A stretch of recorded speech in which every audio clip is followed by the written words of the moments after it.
अस्सलाम वालेकुम व्यूअर्स, मैं हूं आसिफ परवेज़ टोपा। आप देख रहे हैं एपी ऑफिशियल। आज सुबह 5 बजे के करीब रोहड़ी के करीब दो ट्रेनों का आपस में हादसा हुआ। वो दो ट्रेनें कौन सी थीं और हादसा किस तरह पेश हुआ? कराची से सरगोदा जाने वाली 17 अप मिल्लत एक्सप्रेस दो हिस्सों में होकर पट्टी से उतर गई, जिसके बाद मुखालिफ सिमत से लाहौर से कराची जाने वाली train 36 down sir Syed express मिल्लत एक्सप्रेस की गहरी बोगियों पर चढ़ गई, जिससे 30 से ज़्यादा अफराद हलाक हो चुके हैं और काफ़ी ज़ख्मी हो चुके हैं। आप देख सकते हैं कि किस तरह बुरी तरह नुकसान हुआ बोगियों का।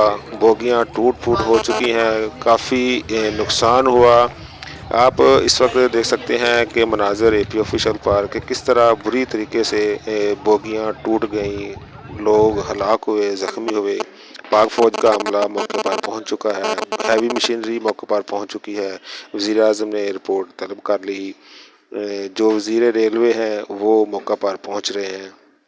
जिन लोगों ने मेरे चैनल को सब्सक्राइब नहीं किया तो उनसे दरख्वास्त है कि वो मेरे चैनल को सब्सक्राइब करें ताकि उनको लेटेस्ट अपडेट मिलती रहे।